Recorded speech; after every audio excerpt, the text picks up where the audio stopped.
I think I chose sax when everything was offered because I felt as though this is like the guitar of the horn thing. This is like the cool thing to play. I saw Bleeding Gums Murphy on the or whatever his name is on the Simpsons playing this, and like Bill Clinton played it on Arsenio. Sure. And in like the mid '90s, it was a whole thing. Sax was like kind of pop culture mainstream. Smooth jazz. It was on pop records, it was top 40. Welcome to episode 138 of the Bass Shed Podcast. My name is Ryan Roberts.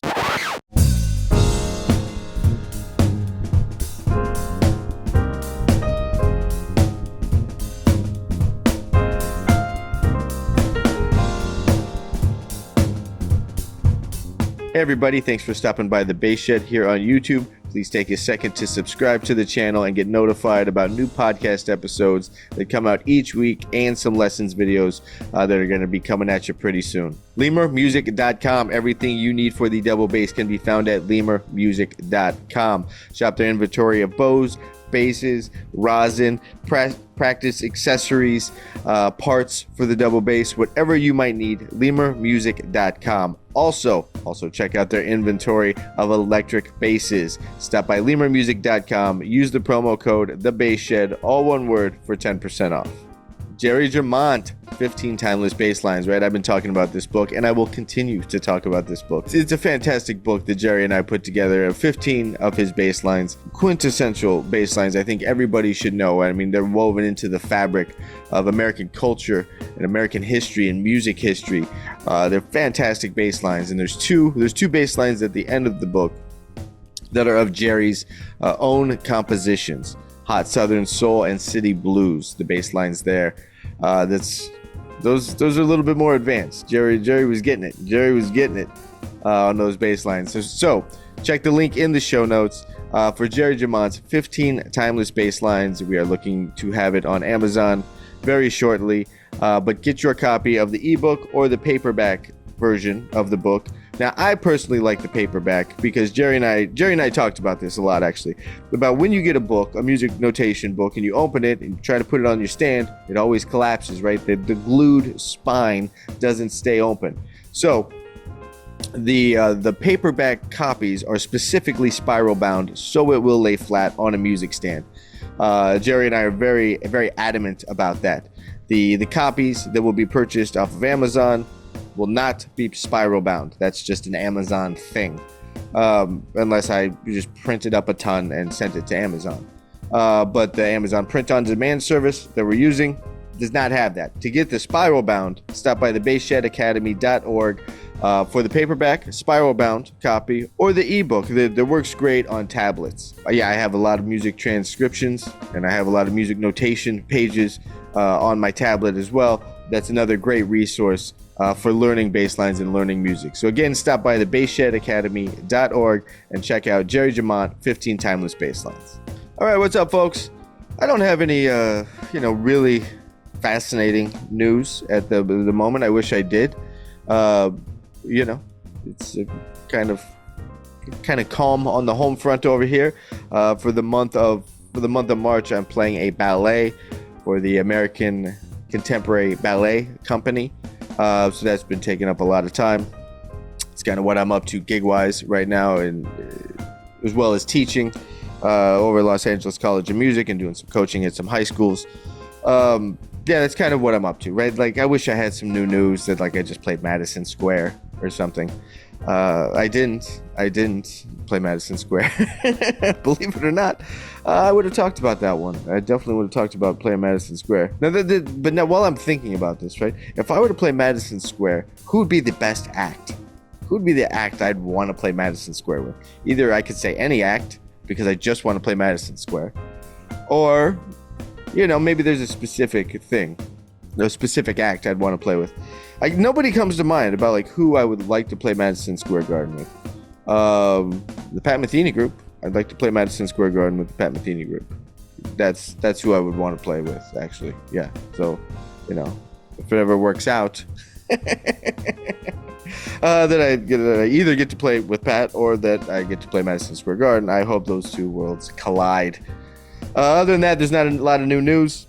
I'm shooting some new video courses, finalizing the course, The Motown Sound, which is going to be a collection of not only Jamerson transcriptions, but also Bob Babbitt. And so for regular podcast listeners, maybe you heard the 2-episode tribute I did to Bob Babbitt with Bob Babbitt's brother and Bob Babbitt's son. That's because Bob Babbitt's brother had reached out to me. He saw some stuff I had online about Bob, and reached out to me, and they wanted to connect. And so I did a 2-episode mini series, I guess, about Bob Babbitt as a tribute to Bob Babbitt. So please make sure to check those out if you're interested in Motown bass players or Bob Babbitt. But this course I'm doing, the Motown Sound, it's going to be transcription-based learning, which is my thing, right? I'm a big advocate of that. So much of what we need to know, let's put it that way, so much of what we need to know about playing has already been documented on record. And to really absorb it, and to really absorb the feel of this music, the articulations, the humanity of playing music, things you don't get from a book, you have to go to the record. And so the Motown Sound, this course I'm doing, is going to be a collection of that, specifically that transcription learning from the bass players that created the Motown Sound. Obviously James Jamerson and Bob Babbitt. So we're going to take a look at each of their playing styles and how they different, the quintessential lines they developed, obviously what's going on. I love Jamerson's playing with the 4 tops. So we got Bernadette in there. It's the same old song. We have Bob Babbitt on Just My Imagination, Tears of a Clown, Mercy Mercy Me. So there's some transcriptions in there. If you're interested in the Motown Sound, if you're interested in learning more about that style of playing, I hope you all check it out. That will be available at thebassshedacademy.org. All right, on the episode is Lawrence Haber. How did I meet Lawrence? I met Lawrence online. I met Lawrence online. And he's always been a strong supporter of the Bass Shed podcast and the Bass Shed Academy. And he had reached out to me, letting me know that he's got a new single out that he just recorded and released on YouTube. Check the show notes for that. I have links to all Lawrence Haber's information online that you can check out. Definitely check out his new tune, Gia. He sent me a copy of that, and I was listening to it. I'm like, yeah, man, that's cool stuff. Come on the show and let's talk about it. And so scheduling worked out. He did. And it was a great hang. It was absolutely great hang. Kind of an overview on Lawrence is a bass player living in Jersey and gigging around the New York, Philadelphia, New Jersey area. And he has his hands in a lot of projects. The projects include the Lawrence Haber Collective, which is pairing different musicians together, that maybe wouldn't have otherwise been on a gig together. I think that's a really cool concept. Lawrence is obviously a part of that, has his name on it.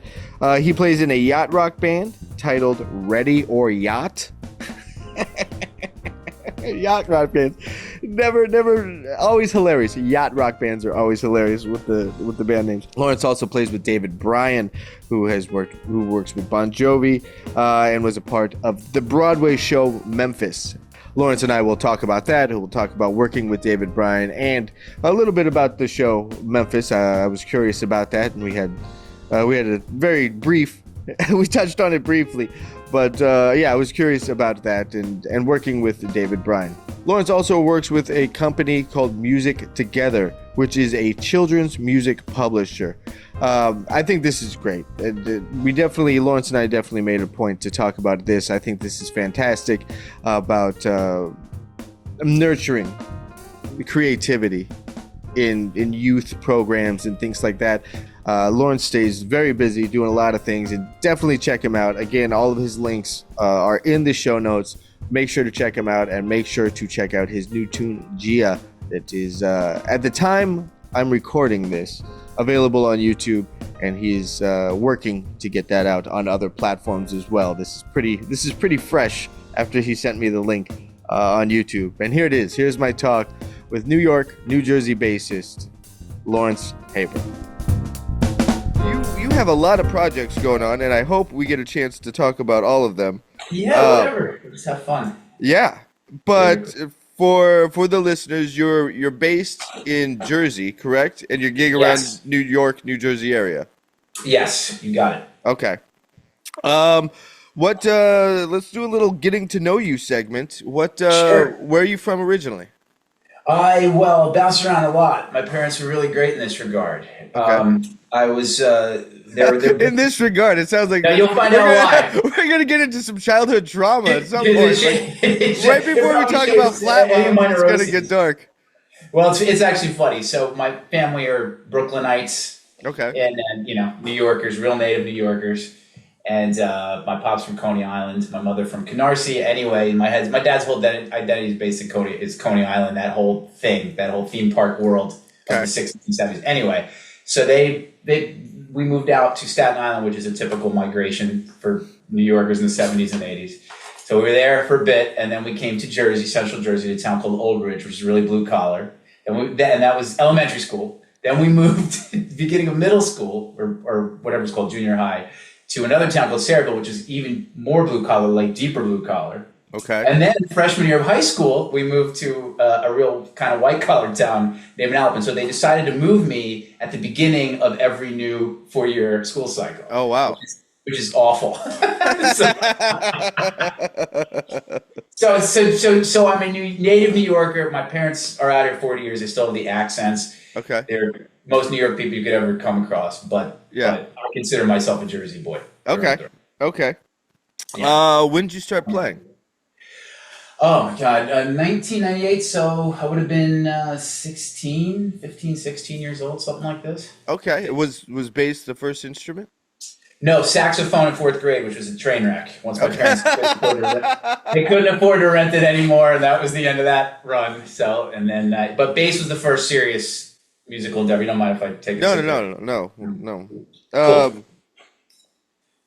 So started on saxophone. That's just I'm assuming general music in the school. You're playing in the band and Playing some in the method book that has a couple ditties in there that you don't. hot cross buns and whatnot. Right, plow through as a class. Okay, so going from, and this is captivating to me because my first instrument around that same time period was trumpet, and I always feel that, like, I do believe and subscribe to the adage that the instrument picks you, and so many bass players have started or been not initiated, but come to know music through an instrument that's on like the front line, and then realize like, well, no, my personality identifies with something that's in the back line. Sure, sideman. Yeah. Have you Recording when you actor. think back on that, on starting with saxophone, can you kind of make that correlation? No, if I'm understanding correctly, the way it tracks is I think I chose sax when everything was offered because I felt as though this is like the guitar of the horn thing. This is like the cool thing to play. I saw Bleeding Gums Murphy on or whatever his name is on The Simpsons playing this, and like Bill Clinton played it on Arsenio, Sure. and in like the mid '90s it was a whole thing. The sax was like kind of pop culture mainstream smooth jazz. It was on pop records, it was top 40. You'd hear it in the supermarket, so to speak. So but I like the idea of improvising and soloing and being up front without being a front man kind of thing. Yeah, like a little bit of like a backdoor way to be cool. Yeah. But the mid '90s when I started playing was Victor and Bass Player Magazine and that whole, it was like this moment of being Les Claypool, Flea. They weren't necessarily all frontmen, but they were very present. Yeah, they were figures. They were like pop culture figures, so to speak. They were people you put on the wall. It was like there was right. Slash and Flea. There was this a segment on that comedy show. I think it was The State. It was like whatever it was, like a sketch comedy show. Okay. And then the joke was, we have fleas, and he's running around playing bass. And at the end, it's like, and then we have Slashes, and then you just see like a bunch of guys in Slash wigs running around playing Les Pauls in someone's apartment. But it was cool. It was like it was kind of I never perceived it as a background instrument ever in my upbringing. I didn't know. I mean, Paul McCartney, Sting. When I saw the bass, until people had told me, like, no, you need to you're supposed to be this really like reserved, foundational person in the band, both personality-wise and musically. It didn't occur to me that like I just have to be like, that picture of Jamerson next to Marvin Gaye, like, who's that guy? Right. Right, some no-name, nondescript genius making That's it the all guy who happen. doesn't get paid. Yeah. Oh, have we begun the recording yet? Because Yeah. okay, we're doing. Yeah, every podcast, it's like, are we recording yet? It's like 3 hours in. So. Yeah. No, yeah, we're going. I think we're. All right, cool. My bad. See, so I came up during the same time period, and I think that you see bass players in the forefront, and you hear, like obviously, like I was maybe about 10 years behind Jocko when Jocko hit. Yeah, And so so I grew up always knowing of Jaco Pastorius and like hearing what he was doing, and then everybody, that whole post Jaco generation that took it to all these other places. And similarly, like the door for what the bass could do was already open, by the yeah. time I hit the scene. And so that's interesting to me because so many of the projects you're involved with, you have a leadership style place in, and so you're kind of taking that. You're still moving forward with those ideas in your career. That was instilled in me. Yeah. If you're going to have a shot at making it any kind of career in the loosest possible air quotes you can use for being a professional musician in 2025. Oh my gosh! Right. Yeah. You've got to have some control of your own destiny. Mm-hmm. But and it's both as an artist and as we call it out here, a club date musician. You can't. Right. You as a bass player, you can get gigs from people calling you and recommending you, but if you can't generate something of your own, you're completely at the whim of that. And you're still going to be at the whim of clients. You're still going to be at the whim of, brides and grooms, whatever it may be, club owners. But at least you're making those calls. You can try to generate something of your own. Sure. Whether it's lucrative or not is another subject. But this was instilled in me to be an MD, to be a business owner. Don't just rely on that one gig. I mean, there's so many great players out here. We've got an embarrassing amount of fantastic bass players on the Jersey Shore area, and of course in the greater Philly, New York metropolitan area. Mm-hmm. But so many of them are just like, between not taking agency and ownership of their own trajectory and relying on the one good gig they have, or the club they've played for 20 years, and having no place in the social media landscape, which is a whole other conversation. They're just kind of waiting for the bottom to fall out. No pun intended. And I keep seeing it happen, and I'm like, nope, that's not going to happen to me. I'm going to, to my own detriment sometimes, like fight, kicking, and screaming to like plant my flag and keep moving. Yeah, I think that's necessary. I don't know if it seems like we're kind of coming from the same generation of players. I'm 43, sure. And so. You're 43? Yeah. Me too. Okay. So yeah. So maybe this is just the time that we have to deal with it. Maybe other generations have dealt with it their own way. I mean, there's been a lot of great bass pioneers throughout the history of the instrument and music. Sure. Maybe this is just our time to deal with it. I don't know if the music industry is any more unsettled than it's ever been. I think it's always been unsettled, and now it's that's kind of exposed more because there's so much opportunity and outlet and resources for the do-it-yourselfer. There are, but then there's more do-it-yourselfers, so it's the chicken or egg thing. I know. You're up against everybody. You're not just up against the other bass players or musicians or bands or music. You're up against the entire social media feed. You're up against the cliches. You're up against the cat memes. How do you compete when people are like, putting a song out this week, and I'm sitting there trying to like, what's the game plan for this? And then I've got gigs to promote and other things I need to get out there. But it's like, well, this needs oxygen. This is important. I've invested time, money, energy, resources, creativity into this, video and high quality audio and all these great players and a song that I stand behind. But then it's like, but this weekend I got to promote this thing I got coming up, and then these gigs, and I'm still one of those guys that likes to say, here's where I'm at, here's what I'm doing, here's where I was, because it's like a business card. There are other guys who, I like I post a lot, so I like your videos.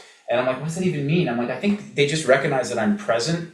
Yeah. And so many of them are absent from the scene, and then their names don't come up as much as they used to, because the active people who are posting and creating content, I hate that word, but they're the ones that, it's a business card. You know the brand. I don't want to think of myself as a brand, but it's kind of, you've got Bass Shed sign and the coffee mug. Sure, yeah. And thank you for recognizing the coffee mug. The blimp outside just flew by. I was like, yeah. They're still doing blimps. Let's go. I'm bringing blimps back. It's like the Bass Shed blimp. Yeah. Wow. Yeah. Timberlake brought sexy back. Yeah. Ryan Roberts is bringing back the blimp. Please don't mind my non-sequiturs. That's how I deal with anxiety. No, it is. There is a brand nature to it. I mean, yeah, that I tried to lean into that a little bit. Also, I didn't on that topic. The reason why everything is branded for here like it is because I didn't want it to be like Bass with Ryan Roberts. I'm hoping to make it more universal and more community based and a situation that's bigger than myself. Or just sure. So talking instead of just me ranting or giving my two cents about the bass world on a podcast, I'd rather hear from other people, and build kind of a community with it all. And it's limited in scope. I mean, how many people are really that interested in this sounds awful, but just bass from the bass perspective, it's Sure. No, I can show you the numbers. It's not a lot. I didn't mean that. Oh, that sounds so hard. No. I totally get what you're saying. It's a very myopic thing. My point is this: in the podcast YouTube era that we're in, where that's the dominant form of media, it's about personality. Yeah. Like, period, full stop. Like whoever is interesting and can get the most people in the tent is going to have the audience, and hopefully that audience can sustain and be a source of income or just a source of satisfaction for that person. Right. If it's too niche, like you want to be niche to a degree, but if it's too far niche, then maybe that's like not the right thing either. I don't know.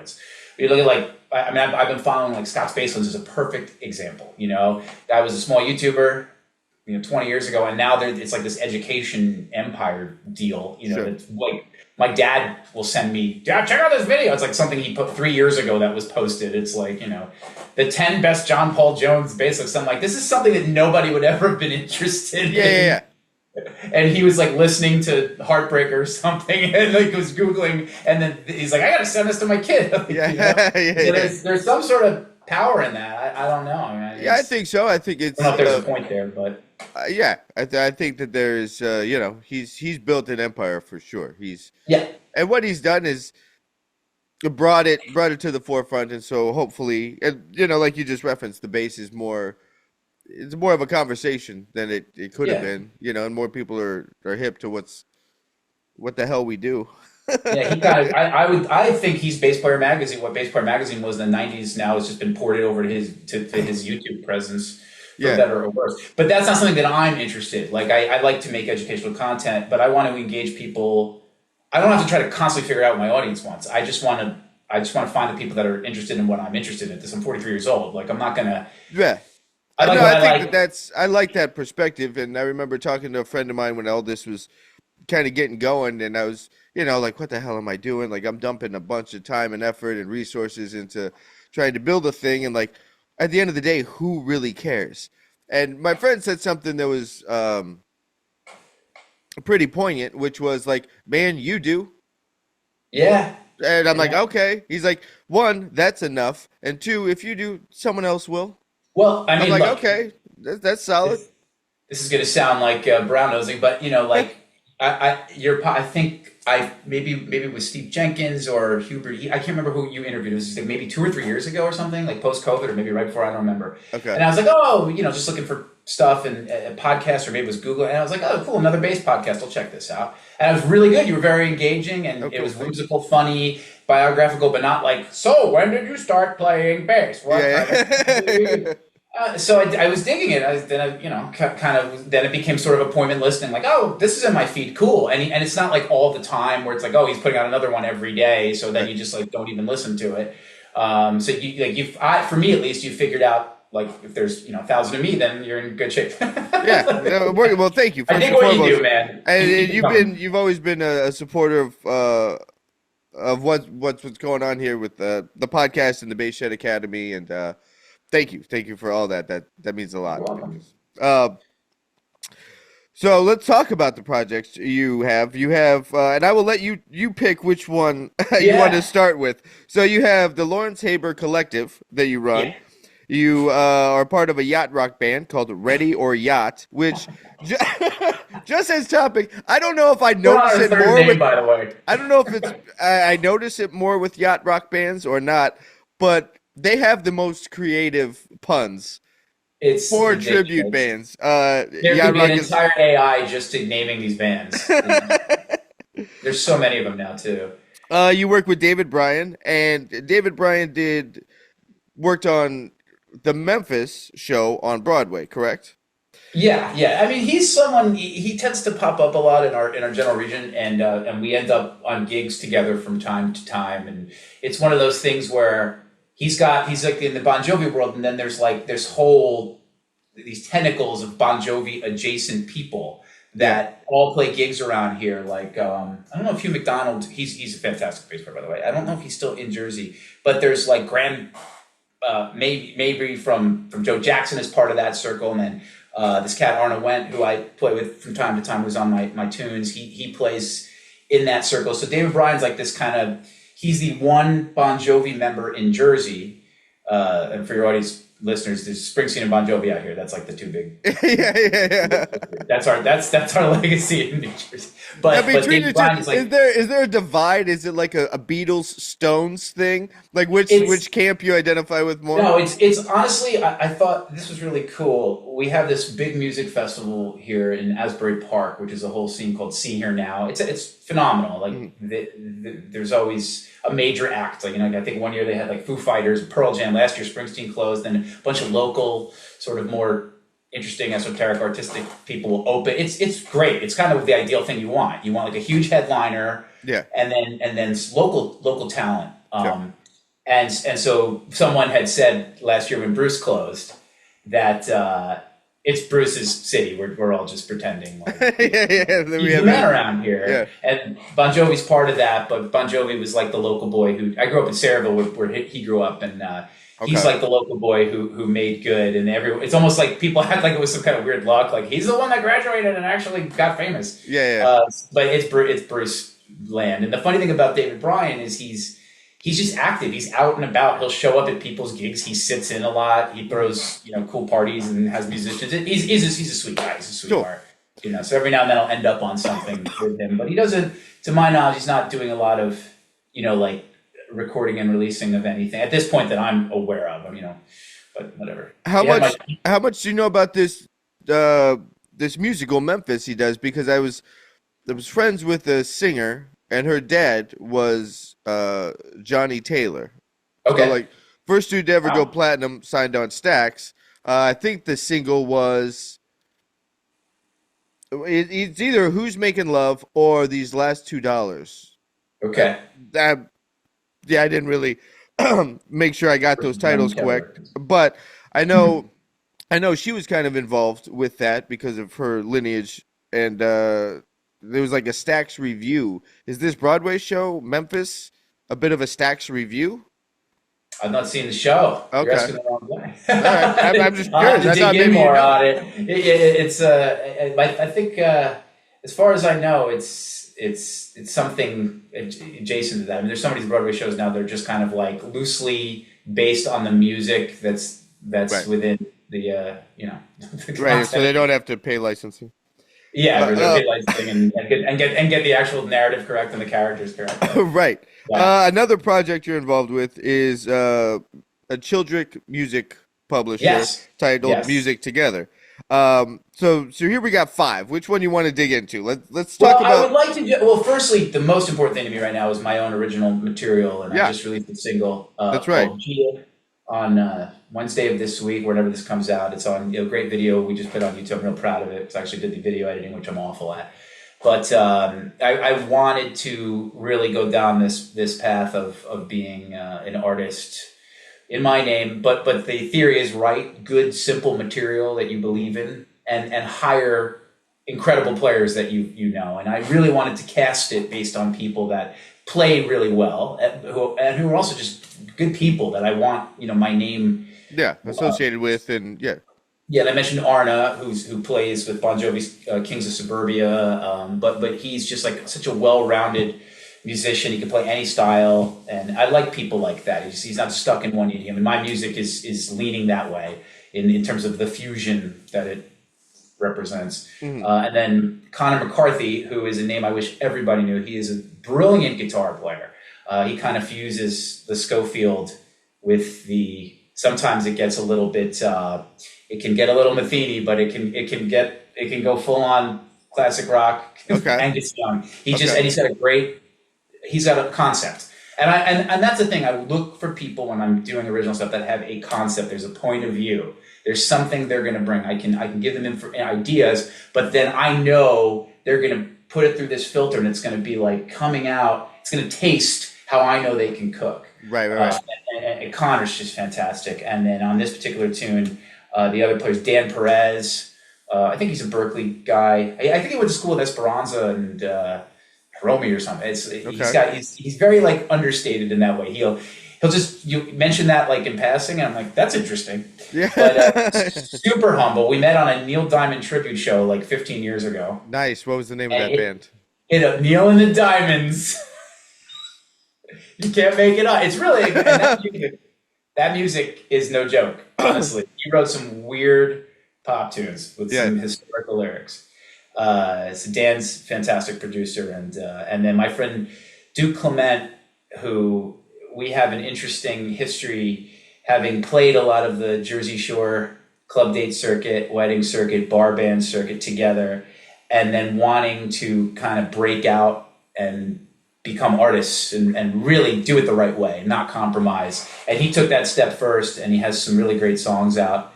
One's called Ramalango, and the other one's called Blue Moonlight. Your listeners should check that stuff out. It's high art. The tune Blue Moonlight is as Steely Dan as you can get, but through in terms of the high level pop music. Interesting chord changes.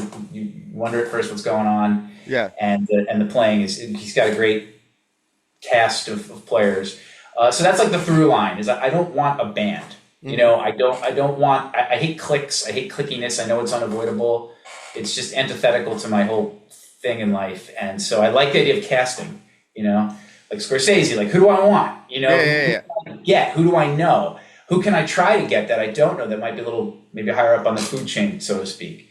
So that's out now. And, now, to circle back, you mentioned concept being important to you when casting or hiring or contracting musicians. Your concept for this music was, to circle back to that, to have simple melodies performed by great musicians. And so this song, Gia, explain this song a little bit. Yeah, sure. I could get compositional if you want, to the degree. Yeah, let's take it from a compositional angle first. What was the impetus for writing the song? I love unrelated major chords. I just think it's one of those sounds that, especially on bass, if you do that like root 5, 10 voicing that everybody, like the Thundercat voicing that's like all over the place. I was about to reference him. The voicing of the last 10 years. With the unrelated, and parallel major chords, Yeah, I just dig that. And, when you're doing that on bass, if you're into any kind of chordal thing, you can get that kind of, you're able to hammer on and pull off notes and get these suspensions, and you can do a lot within a little bit if you know your scales and whatever. I know you do, but just for the listeners or whatever. Yeah. And so it's easy to write that way because you're in a little cell, you're in a little major area, and melodies kind of pop out. And then if you start moving things around, maybe you move the bass note around, or you go up or down or whatever, and the single bass note and then the one melody note are kind of counterpointing each other in different ways. You could start developing. So that's how that was kind of written. And then I was like, all right, I believe tempo is like one of the most underappreciated parts of composition and just music in general. It's just, you can have such a huge change in the effectiveness of something by changing tempo. And that's always, and I'm sure you know this, really highlighted when you're in the studio. And exactly. And they're like, well, no, let's pull it down 2 clicks. Which in the practice room isn't anything. Like whatever, adjusting it by 2 clicks doesn't matter. Yeah. It does, but you know what I mean. But in the studio, everybody is really focused on like yeah, that's just the right amount of relax, or that's the right amount of edge if we move it up. And so I agree with you. Tempo is incredibly important instead of like just counting off a standard, on a jazz gig. Yep, it's time. It's like time and temperature for cooking a steak. I don't know why I keep going Right. back to the food metaphor, but Yeah. that's sort Are of what you it is. you got a culinary? No, I'm awful. But ever since I got remarried in June, my wife commutes 4 days a week, so it's incumbent upon me to take a little initiative here. So I'm learning, and I have some good results and some terrible results too. But I really do understand. Okay, that made a difference. Like 2 minutes less, 2 degrees more. Right. I mean, I don't understand. Like, why is this not taught at a more academic level? Like, I was looking at a lot of great private instructors. But it never was in any sort of formal academic setting was music ever explained to me in like metaphorical terms. It's just something I might understand. You know what I mean? As a child or a student. So yeah, tempo. Yeah. So tempo. So what's the BPM on the tune? Oh God, that's a great question. Oh my God, I don't even know what it is. Well, you guys go count. You let me know after. Yeah. Right. Leave it in the comments below. What's the BPM? Yeah, leave it in the comments, guys. So now I have a question about unrelated major chords. Yeah. Where and how do you approach adding a sense of suspension, tension, and resolution? Like aspects that are all part of a normal chord progression. How are you going to get that without it just sounding like, I mean, a bunch of major chords will just sound very pretty, and if you want that peaceful mood to the piece, then there you go. But how do you approach adding tension or resolution? I always go to, like in this piece, we were in the studio and I remember we were coming out of the bridge and back to the main theme or whatever, and my gunslingers, my awesome guitar player and piano player sitting there like, what does he want? And I'm like, I'm not going to say anything. And it always comes back usually to finding cool dominant chords that usually in something altered. And I think they was like, I had a 2/5 and they kind of did a tritone sub with some other extensions on it, and it created just the right amount. So, but generally that's my rule, and I know it's a cliche, but it's an effective compositional tool, which is find a 2/5. It doesn't even have to be in the same key, and it does take you out. Maybe alter the dominant chord, and then end back to where you want to go. But don't do it all the time, because then it sounds like autumn leaves. You're just cycling. I like the feeling of the lift of the unrelated major chords, because almost in either direction there's a floating quality I think to that particular way of composing. And I picked up a lot of that. I studied a bit with Evan Marion, who I'm sure you're very hip to, and most of his stuff. He does a lot of the hexatonic scale thing, right? And he's really into, because you could do the hexatonic scales all over the major chords, like you could just build on that. Like I'm aware of him, and I know that he's into that. I haven't done like a deep dive on the hexatonic. What is the hexatonic? It's basically just it's a 6-note scale. That'd be like the most. Oh yeah. I'm making fun of you. Well, you know what hexa means. Yeah. So he How does it relate to cooking? If you had to explain. Yeah. Well, make the parallel. It's two things. It's guitar language because it's 3 notes per string. Because and what it ends up being for like a major scale, just take the 4th out, which I hate this term, but it can be an avoid note depending on context. So he took it out. He's like, all right, rather than just playing pentatonic stuff that everybody plays, I'm gonna use 1, 2, 3, 5, 6, and the major 7th. Okay. So if you go, root 2nd, 3rd, whole steps on one string, then you go up a 5th, now you got 5, 6, major 7, and you can keep doing that across the strings. And it's a great way to learn the neck for my younger students or my beginner intermediate students. It really gets them up the neck very quickly. I mean, so if I'm thinking through this correctly, if you play 3 whole steps apart, right? C, D, E. The C is my root note in my mind. C, D, E. They go up a 5th. G, A, B. You have 3 whole steps apart based off the 5th. Now, if you lower it, that's just a whole tone scale moved up a half step. It's basically that whole tone language that we all kind of fiddled with from Jocko and I guess Debussy or something like that. Yeah. That whole tone thing that guitar players and bass players find so easy to do and under your fingertips. He's applying it now, and he's not the only one, but the application is on anything that you see, and you can make hexatonic scales for any scale, obviously, by removing a note. And if you have like your key of C, tunes in D minor, you're playing some funk tune in D minor. You go down C hexatonic, it's a whole other color, but it's not modal sounding. Right. It's its own thing. And what it lends itself is if you go up a half step in the middle of it, it sounds very unresolved, but it's so easy to just go back. So you can play those little side step lines, but they won't sound like da-da-da-da-da-da-da. Like it'll be a little more of your own thing. And then there's more. I'm really into the idea of really expressive playing, like dynamic, like articulate, milk every note, as my friend Brian used to say. Right. Like hammer-ons, pull-offs, go hammer on 3 notes. I did on double bass. By the way, this stuff is really fun to play on double bass too, because you're moving up in fifths. You're like getting up the neck without using traditional fingering systems. Right, without the Samandel method. You can get out of that. You can use that as your foundational playing for the fingerboard. Yeah. But now you've got another way to move quicker. And you can do it in thumb position too, certainly. But it's been, that's kind of the thing I've been working on. I was like, I can apply this to double bass stuff. Nobody's doing that. Have you got into the Eugene Levinson book, the scale mobility thing? No, it's kind of like. It's kind of he was a principal player for the New York Phil for a while. I don't know when he retired. Great. What BPM is my song? Yeah. But it's kind of like a Roboth thing, Okay. I think Roboth popularized the idea of not being locked into just 1 2 1 2 4.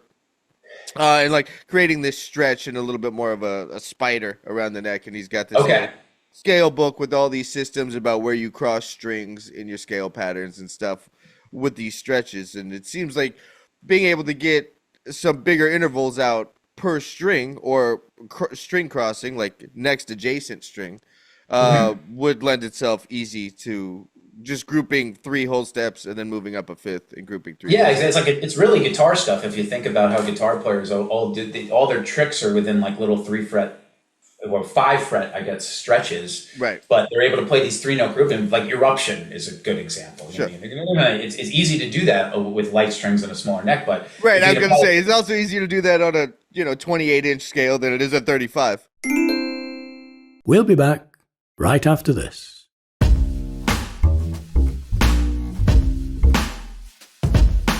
Folks, the middle of this show is for you. Get featured on the Basshed podcast. There's a link in the show notes. If you have a new single out, if you have a new YouTube video out, if you want to plug your website or social media links, if your band is going on tour and you want to announce some tour dates, whatever it may be, get featured on the Basshed podcast and hit the link in the show notes to learn more.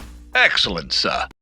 Jocko kind of worked that stuff out in his own way with his massive hands, but I think that was a part of his whole game or whatever that people didn't explore. They were like, oh, he's this freak. It's like, well, no, he was kind of hinting that you can get out of because when I first started playing and taking lessons, was doing gigs, I would just like stand there 4 fingers per fret thinking like, I have to play this way because this is like how I learned, the major scale for the second finger. Sure. So now it's more like in the lower positions of the fretboard, I'm kind of an upright on electric bass, kind of thinking like an upright player, relax, I don't want to hurt myself. And then when you get up, you can open up and go 4 fingers, and I'm sure but yeah, no, I mean, I talk to students a lot about that too. It's like I'm going to teach this because to teach it, but I don't do this, which is right down here, at home base, no pun intended, 4 fingers, but I only play 1 2 4 down there. This is what sucks about teaching electric bass, by the way. I remember Stanley Clark saying a while ago, there's like really no formal method book that everyone subscribes to because it's such a new instrument. It's really a new instrument, right? So it's like we're still kind of figuring out, how do I tell a student, like, do as I say, not as I do for now? Right. Well, yeah, I mean, we talk about it because, like, play like this, but, like, go through these finger exercises down here to get the strength in your hand. But, like, realistically, you won't be able to play as convincingly or get a good sound. If you're like reaching and you're not quite making it, you can't get the pressure into your third finger, because you have to do this. Don't do it. Who cares? Yeah, don't do it. Don't do it. Who cares? But I think you have to go through it. It's like studying harmony. Sure. You have to go through it and then understand it as a foundation. So then when you're starting to figure out your own thing and breaking the rules, there's a context for you breaking those rules. It's just you know now what you don't need that you can discard, sure, and you can play My Girl in one position without hurting yourself with your pinky or something. Right. I still play just on one string. As a real is that cool? But a lot of this stuff comes from the Charlie Banakis stuff, which my first teacher, Joe McCarrow, he studied with Charlie, did like the correspondence course, that whole thing, and. It's funny because Charlie didn't play, at least I don't think he played any double bass, and Joe would go and sit with Charlie at the piano and like kind of like woodshed these ridiculous double and triple chromatic things on on like one string on double bass. But you have to figure out systems to do that yourself, especially if the person teaching you is not a bass player. You're like, well, how do I do that? Okay, well, what if I think of the bass now, electric or upright, as 6 notes instead of like 4, or 8 notes. It's on one string. You have a much better, the best way I think to practice standards personally is like positional playing. Like just, okay, you do it all in this position. Then can you go up a half step? And how well you know your neck, you're going to find out in 2 seconds, So that's kind of where it all comes from. It is academically driven concept of the whole hexatonic thing. Right. But that's my way of playing. It's always thinking about where am I going and how am I going to get there with like the minimum amount of effort and pain at this point. Sure. You also talked about something that I think is a under-discussed topic, which is articulations. Mm-hmm. Because there's so much information about learn your fingerboard, learn your fretboard, scale patterns, this and that, moving through, applying this chord scale relationships, all that stuff. But not enough is talked about articulation and all the nuance of articulations, and that's the music, that's the human aspect of it. Everything else is the technician. So like anytime a student is learning, anytime a pro is learning anything, there's a technician aspect of getting my body to do this. And then there's the humanity of it, which is actually truly expressing something. And I believe that comes through articulation. So that's the topic, is articulation. And what are some players that were very influential for you to start focusing on this in your own playing? I'm going to go right to the person who I think represents this better than anyone on the scene today. And I think I feel like I'm setting this up like some dramatic thing, but but I do feel very strongly that this player, he sort of gave birth in a weird, perverse way to the chops bass culture that we have now, but also does it better than anybody because he's musical and expressive. And it's Hadrian. He's just, and a little bit of Matt Garrison too, because he really opened that door for electric bass. But Hadrian has this way of, no matter how fast or slow he plays, he's expressing everything under his fingers as if he was a singer, a vocalist. And there's breath in the phrasing. Yeah. And it's sure it's practiced and planned, but the way that it comes through is it sounds incredibly natural. Sure. Whether you like his music or his approach or not. And I just, listening to him more and more over the years, it just occurred to me, it's like, that's the special sauce here that he's got that I think, and I don't want to sound like the, get off my lawn guy, but like, this is the era of the Instagram or TikTok 20-second, which is awesome. I think it's cool when, especially when it's musical, but a lot of it sounds like pattern practice that is bumped up a lot, and that's hip and cool, but I know I can do that if I just spend enough time, stay pretty well hydrated, and don't hang out with my wife that often. But I can't be Hadrian. Right. Because he is a voice. You know what I'm saying? And guys who are more traditional, functional, let's call it bass players, not that he's not, because he lays it down in his own way just as well as anybody that I've heard for my money. But Jamerson had that too. Yep. Jerry Jamont, who I know you work with and know, you can right away. It's that thing. You know who it is right away, or at least who they're listening to. And I do think that I can't pick any of those people. I could not tell you who, based on that style, who any of those people are. Right. So to me, this is going to be a very controversial thing to say. It's ultimately disposable because there's nothing beyond the stimulus of the 20-second impression. You know, you're not going to like win a championship only shooting 3-pointers well, maybe now they do, but like, right. I mean, there was with the exception of the 3-point competition. Yeah, right? there was a time, you know, and I don't know why I'm going this direction, but it just occurs to me like when it was the well-rounded player, like the LA Dodgers had the 5-tool player in baseball. In the NBA was you got to play defense and you have to pass and you have to at least be aware of all of the ways you can win. You know, Mm-hmm. I think now there's a lot of just information out there in terms of actual playing that is, you know, and it doesn't do much for me. I don't have much use for it. It's not to criticize it. It might be great for somebody else. So Hadrian kind of, you should sound like a saxophone player. You should sound like a singer, especially if you're soloing. Like, even if you're playing slap stuff or muted stuff, like everything should come across as singable, as human, as a musical statement. It should be very clear, right, that you're in control, you know, and that maybe something you're expressing that's coming through, you may not understand the muse, so to speak, but that you have you can harness it and deliver it to your audience. I just don't hear it, you know, as often as I'd like. Sure. And there are a lot of guys who do. So Hadrian would be the guy now. I mean, obviously Jocko. You know, those are just the soloist guys. But like I said, Jerry and Jamerson and Willie Weeks, pick them out right away. I think for me, harder. And maybe, I'm not sure how much you've listened to him, Patitucci. Oh, yeah. Every note, he addresses the front of the note, he addresses the middle of the note, and the end of the note. All have a tension in his articulation. It's clarity. Yeah, it's going to be a slide in, how he exits the note. That's one of my favorite things about his playing is that, you know, on electric and upright. And I listen to a lot of guys who double because I'm trying, and maybe this is something for you too. How do I make sense out of both instruments one way? And I think Patitucci did that. Yes. And Patitucci absolutely kind of developed a sound that's applicable to both instead of here's my electric playing, here's my upright playing. It's the same approach on both that he can deliver. And I mean, in this lifetime, it's almost impossible to be able to have to own both of those instruments the way that I'm sure the best of us would like to, and John is certainly the best of us. Yeah.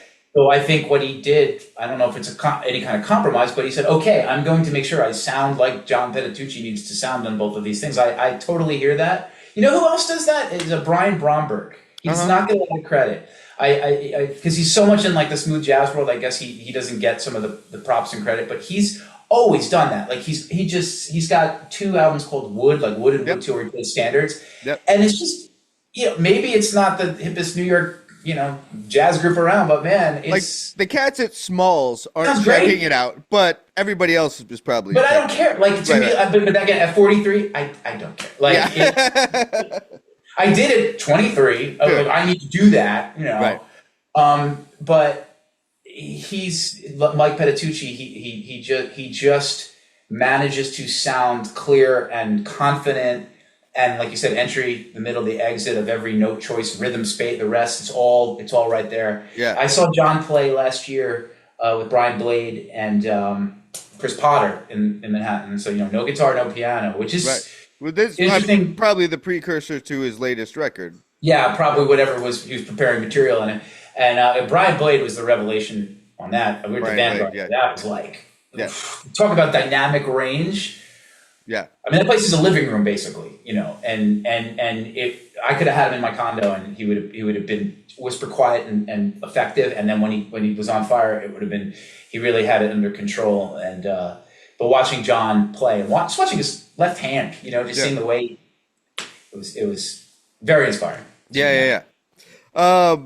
some other projects. I want to make sure we get Segue to Yacht Rock. No, we're moving over Yacht Rock. I don't know if I can wrap my mind around like Brian Blade right to Yacht Rock. Yeah. Let's talk about the children music. Yes. Publishing company, Music Together. Yeah, that's been the day gig, and but I hate saying that because it's such a wonderful place. Music Together has been around since '87. They are best way to explain it is a children's music curriculum. Okay. But for preschool age children, toddlers, and they have mommy and me classes, family classes where parents come with the children, and then they have an in-school program, which is where I work in the organization where they deliver it in preschool, Head Start, nursery schools, that kind of thing. But it's a beautifully put together curriculum, and the goal of it is to help children achieve what they refer to as basic music competency, which they feel is a birthright, that all children are musical, and they want to help them find accurate rhythm in their body and be able to hear a pitch and match it, that kind of thing, basic music competency.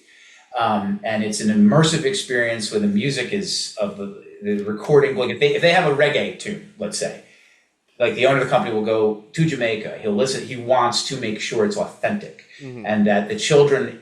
It's not children's music because the belief is there's no such thing as children's music. It's just music. Right. It's like we say, how do you know a Christmas song? You hear jingle bells. That's what makes it a Christmas song. Other than that, it's a pop song or a standard. Right. So that's kind of the theory of the case, and then. They give all the family songbooks, and there's notation, but there's illustrations, and so I'm blessed for many years of my life to work in that organization, and they have a studio on site, which is where I've been recording with my friend Kartikeya, who I need to shout out, who's a phenomenal engineer, and his kind of claim to fame is he plays handpans and composes around them in a really unique way. Okay, so. Is that where you shot the video for? Okay, that was a good looking studio. Yeah, that's where we did that. Okay, great studio, yeah, and he's a really great engineer and helped bring it to life. Nice. Yeah, now time for the Yacht Rock. Yeah, so it's been being in this particular band has been very rewarding on several levels. First of all, it's my friend John Rogers, who's a real New York drummer, man. He lays it down. There's nothing. There's not a fill every 4 beats. I mean, it's just he knows the parts. His time feel is great. His drums always sound great. And he's been on the circuit forever. And originally, our keyboard player was Swang Stewart, who is in the Family Stone as the singing keyboard player. Therefore, he is Sly. Yeah. So he's been with them forever. He played with Shuggy Otis and a bunch of people. And I hate sounding like I'm just name dropping because it's awful. But he's cool. Yeah, I feel like living on either coast, like you just talk about who you're working with, it sounds like you're name dropping, but it's like, no, this is just what the scene is. Yeah, like. Well, also to help you find the guy, because Swang is very much not a social media person, and he's a brilliant musician. So he was one of our singing keyboard players, and then my friend Randy Leday plays keys now. He's a real Nolans Creole guy, really a true Bayou guy, and you can hear it in his singing and playing. It's funny, his time feels. Yeah, it's great. So that's a cool color to have when we're doing like Boz Skaggs, Right. And then my friend John Tasheen, who is, for my money, the best singing guitarist. His voice, he can mimic any of those voices. Okay. Whether it's Gino Vanelli or whoever, he's just one of those guys, and it is all about really learning these tunes. Like, it's not about us wearing captain's hats and being silly. Right. That's an element, but these guys, we learn this material, and it's don't just half-ass this. Like, we have to, like, we'll listen to some of these tunes by Ambrosia or Pablo Cruz, and you dig into the bass parts and the slash chords and some of the weirdness in the tone, that like really 70s jazz bass tone that's got that gnarly top end, that doesn't sound good by itself, but in the middle of the tune when the dude plays the fill, you're like, that's killing. Like, how do I do that? So that's the nature of the band, and we've done some cool stuff. We played the cruise last year, the Rock and Romance cruise, which was cool because we got to play with some of the bands from that era, like Firefall and Ambrosia, and it's great. But we're trying to just do like theaters and lucrative gigs where people are attentive, because our drummer John, he's the MD, he wants people to sit and enjoy the music. If you play in a bar around here, what happens inevitably is, come on guys, pick it up, play American Girl, and like he loves this material.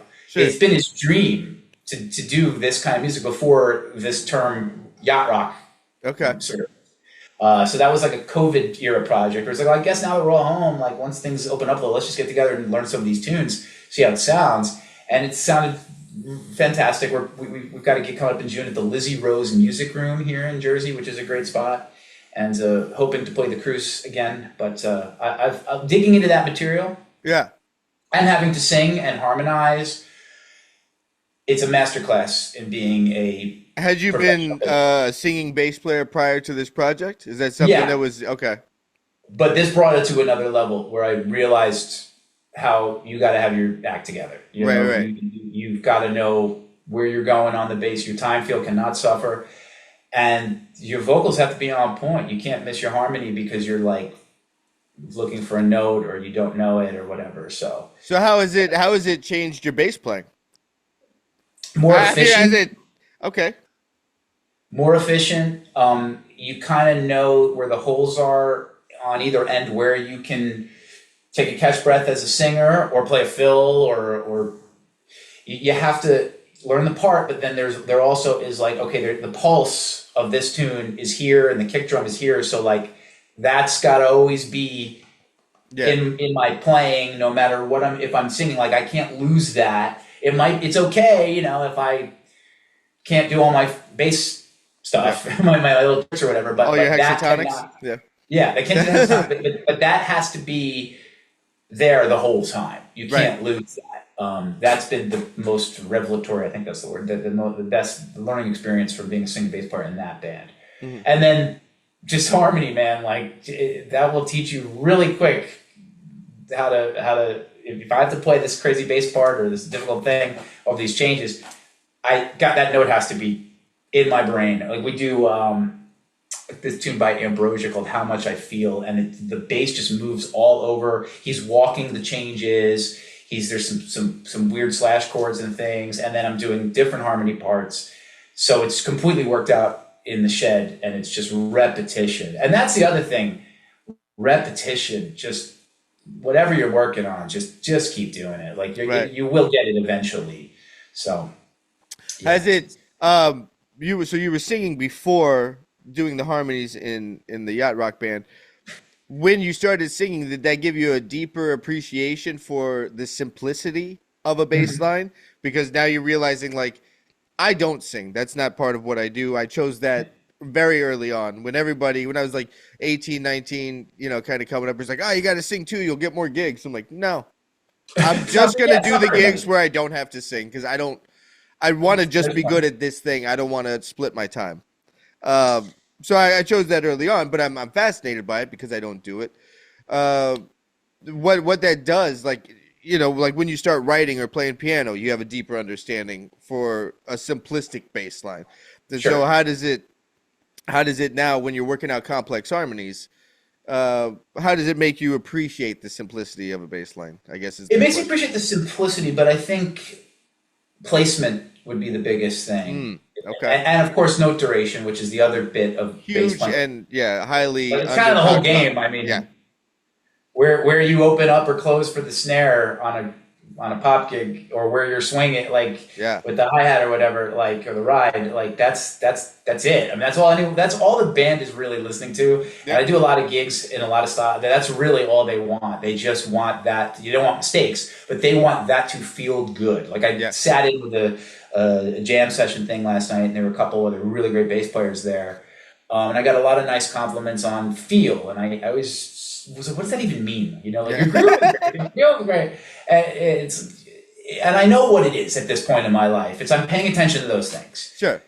I'm paying attention constantly to where not just a kick drum pattern, but where that hi-hat is going, where that snare is, where those accents are. So for singing, if you're not mindful of the placement, both vocally and as a bass player, as a sideman, it's just not going to sound that good. You listen to McCartney and Sting; that's what they have. Mm-hmm. They can sit there with their bass and play and sing, and it's enough to deliver a song. Yeah. Rant over. I've been thinking about doing this little segment on the show. You're going to be the inaugural episode that this happens on. So the segment is I'm gonna rattle off a couple bass player names, and the first two thoughts or words that you associate with that bass player. Well, I hope I know them all because that would be highly embarrassing. But yeah, who knows? But that's also part of it. There's one funny. deep cut on here, but it's an East Coast deep cut. So all right. So wait, what is it? Just the things that pop in my head, like the first two things. The first two words. So if I said this is not on the list, if I said like Jamerson, like tone, feel, like okay. Yeah. You know. Yeah. Okay. So here's a bass player number one. I want to process the name before I spit out the two words. or just shotgun. All right. Shoot from the hip. Shotgun's the funnier way to do it. Yeah. Let's go funny. And if you don't, no matter what set, if the first two things that come out, you're like, oh man, I really don't want that to go public. Let me know and we'll cut it out. Go ahead. But this is, we're going without a net here. I love it. All right, first bass player, Geddy Lee. Singing. Okay. Growl. Growl, really? That's because as a singer and he doesn't sound male. And that grind of that tone, which never appealed to me. In the bass or in his vocals? The whole the bass. There's a frequency that he operates in. That's true. As a musician, that to me is just like like the whole thing. And it's cool. I was never a huge Rush fan, and I know that's blessed him, especially the drummers. Like, you don't know. I'm not either. Yeah. Not my thing. I had to learn some of their stuff recently. It was pretty cool. I dig it. And but anyway, continue. So growl. He's a growly man. Okay. Next on the list, Jack Bruce. Thump. Okay. And English. All right. Yeah. Quintessential Englishman. He's just so regal, and that bass tone is just like just stomping. All right, here's the deep cut. Here's the New York deep cut. Mark Elias. Nothing comes to mind. I don't know the name. That's terrible. Okay. Mark Elias. I got hip to Mark Elias. He used to lead. I don't know if he still does. A trio called the Open Loose Trio with Tom Rainey and Tony Malaby. Okay. And so it's free music, and he's I know he does a lot of things with ISB. He's art as art can be. It's fantastic bass player. Yeah, that's great. Something to check out and learn, and I will own not knowing the name. I probably have heard the name. Charlie Hayden. Simplicity and depth. Yeah, depth. It's crazy how much that guy could do with so little on an instrument that you often need to do a lot physically, mentally. Anthony Jackson. Everything. There's no other word. I don't think anyone figured out what could be accomplished in the role of sideman the way he did. Because one, he understood Jamerson. Like when I read Standing in the Shadows of Motown, I went through all those transcriptions as a kid, and I read his whole thing on how long has this evening train been gone, and he described it at this. It was an essay. The writing was gorgeous. His writing and his words. I was like, okay, this is heavy. And then to go through the recordings and go through the history, whether it was like, Steve Kahn or Chaka or, Michelle Camille, everything. All the music, all the styles, everything on the bass, the vocabulary, the intention, he is everything. He is what we should, I believe, all aspire to. Like that is what, at this moment in the game, I think he birthed the gospel chops style in a weird way too. The only other person that does that is Pino to that degree, but yeah, he's the guy. I would, if you had a gun in my head, that's number one. That's the guy. Yeah. Okay. Well, it's funny that you bring up Pino because while you're talking about Anthony, like those are all things I associate with Pino. He's not a band leader. He doesn't have his own project that he's launching or doing records with or touring with. He's the sideman for basically establishing the neo soul genre with all these rappers and crossover kind of hip hop jazz artists, Jill Scott, Erykah Badu, blah blah blah. Yeah. But then he'd play with Trent Reznor and The Who. And the Who. You know, like it's And the 80s fretless sound that was like the thing I grew up with that I was like, what? That's that guy too? yeah, he innovated so much and has been able to always be Pino while being literally from the whole gamut of I feel like, in a way, this isn't a criticism. I'm trying to figure out how to make this point. When I listen to him, I feel like it's so beautiful and so deep that it is incredibly simple, which he's just making really good choices. It's informed by his experience and being around all these great musicians and being a smart player and an academic player. But he doesn't I don't think he overthinks anything that he's doing. I mean, if he does, you certainly don't see it. and it's not a bump set spike. It's not like here's an 8-bar, here's the 8-bar juncture of a tune. Here's the end of an 8-bar phrase. Let me put in a bass fill and now try not to step over a drum fill, or like where he puts it in relation to the melody has more to do with the melody and the shape of the melody than it does the bar phrasing of a section of music, which is genius. If I could circle back to the singing bass player thing, awareness of lyrics. Yeah. I'm reasonably sure he's like, what is this song about? Or what do I think it's about? So that if I'm going to make up a line or play a fill, it's in context to whatever this person is singing about. I mean, that's McCartney's thing. The Penny Lane bass line sounds like a walk in an English square. You immediately make sense for that song. And the Motown bass line that's the genius of Jamerson people never talk about. Like, that's the thing. He knows like what that song it's playful, it's childish, or it's a romantic thing, or it's like what's going on. It's a think piece. Right. I think he was aware of lyric. Like, okay, I mean, sure. And I think, I mean, I've done. Maybe he recorded them before anybody sang the tune. And I'm like, I just gave us instrumentals. Yeah.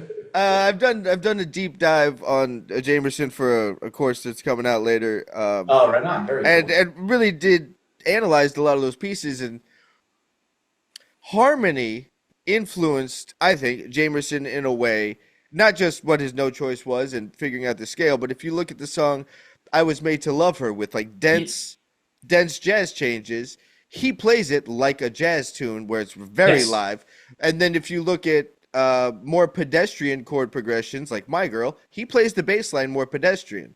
Yes. So he's highly influenced by the level of academia, so to speak, that's in the harmony, and will play it like that. And it has to sound. There's a relationship there with how he's playing it based on the style of chord progression.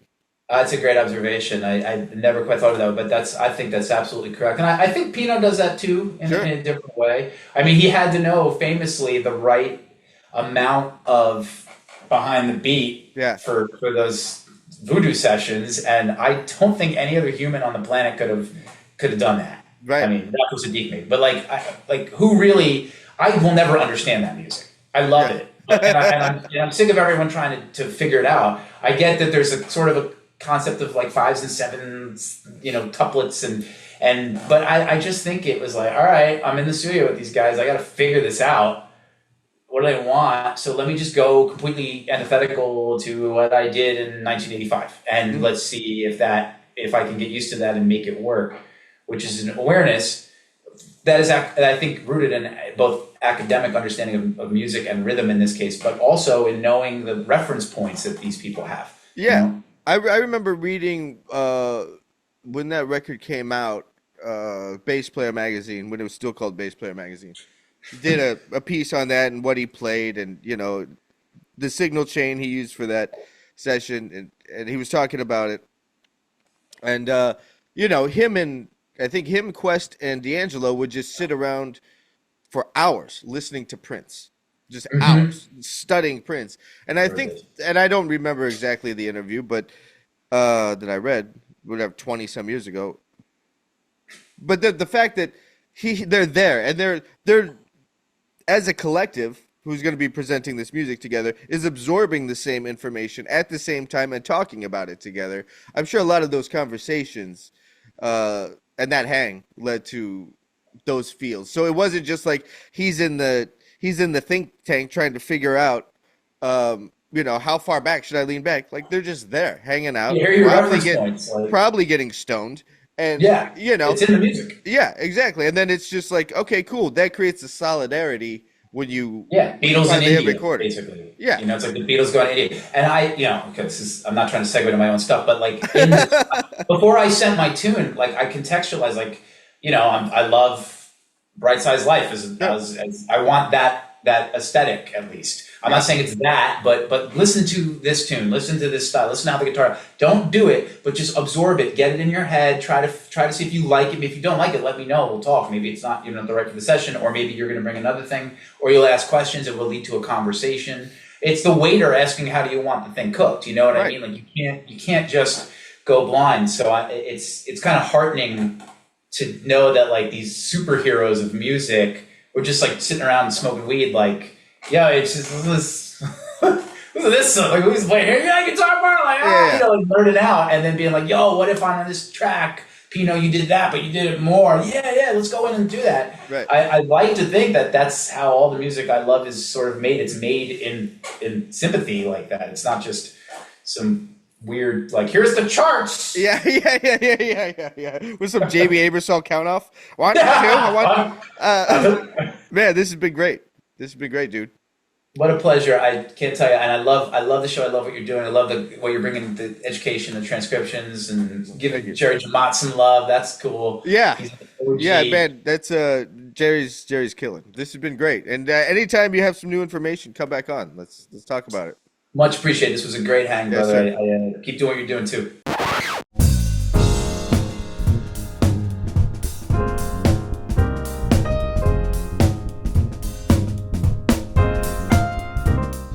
Yo, this is Craig Gash. Subscribe to the podcast. Follow us on the Instagram, the YouTube. Okay. Leave us a comment. All right. That was my talk with Lawrence Haber. Man, very cool time talking with Lawrence. He's well studied. Definitely knows the influence of so many different players, and he said some things in the interview that were really important to me, and he was talking about when he contracts, or to use his words, cast players for a session or a tune, to want them to have a concept, and I think that that's so important, that musicians always have a concept whenever you're approaching something, not just showing up and playing the tunes. What kind of concept can you bring to it that's new? Because at the end of the day, music is art, and art deserves to have a concept behind it. What is it you're trying to say with doing this? I love his focus and the attention he gives to that aspect of all the things he does, is having a concept for it. I think it's fantastic. And the concept he has for his own writing. Again, check out his newly released single, Agia. Check out the links in the show notes to learn more about Lawrence Haber and listen to that song on YouTube. All right, folks, that about wraps it up. That about wraps it up for this one. I will catch you on the next one in a minute.